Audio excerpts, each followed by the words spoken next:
Now to the news overnight on country music star Mindy McCready, dead at 37 in an apparent suicide. The singer had been going through a period of real turmoil, struggling with substance abuse, rehab, and most recently the death of her boyfriend. ABC's Chris Connolly has the story now of the woman with so much lost promise. Years ago, long before her portrayal of a hungover party girl would seem cruelly ironic, Mindy McCready was a fresh-faced 20-year-old from Florida, as her Guys Do It All the Time became a #1 country single in 1996.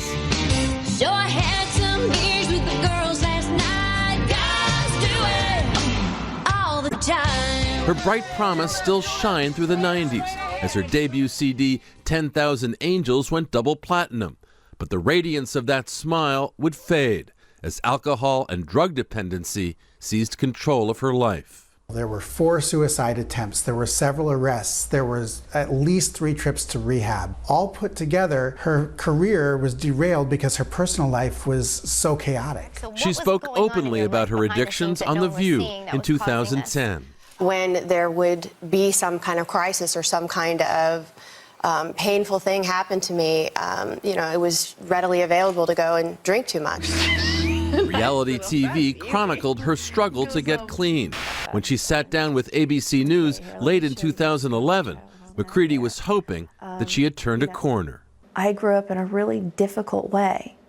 I'm very proud that I've made it this far and that I understand why I've made the bad choices I've made and how not to make them in the future. Yet on Sunday afternoon, Mindy McCready was found dead of an apparently self-inflicted gunshot wound.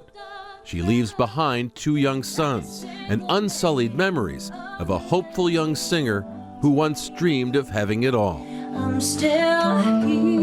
Mindy McCready was 37 years old. For Good Morning America, Chris Connolly, ABC News, Los Angeles. Thank you, Chris. We're going to bring in GMA legal analyst Dan Abrams now. And Dan, clearly a troubled individual here, had dealt with numerous legal issues over her life. Most recently, the questions around the death of her then boyfriend. So what now to make of that investigation? Right, so initially that was deemed to be a suicide. And then the authorities said, oh, wait a second, there are too many questions here. We want to continue that. I don't think this is going to change that. I think they're still going to want answers to know what happened, how it happened, and there's an argument to be made that this may even kick it into further gear as the authorities try to get some of those answers, some of those questions answered. She also dealt with addiction for most of her adult life. Her children actually put into foster care just a month ago when she was placed into court-ordered rehab. So now, what becomes of that? Last time we talked about this on the show, she had actually taken one of the children away out of state against a court order. And the question there was, how do they get her back? She eventually gave up both of her children when she went into this court-ordered addiction program. And now we're going to have to figure out what happens to these kids, because remember, the father of the older child lost custody after he allegedly tried to kill her. So there's all sorts of family problems here. I would expect that the father of Xander, the older child, is now going to try and get custody back. And then the question is he going to also ask for custody of little Zane, who's 10 months old as well? A sad end that may not be an end at all. Dan Abrams, we appreciate it. Okay, Josh.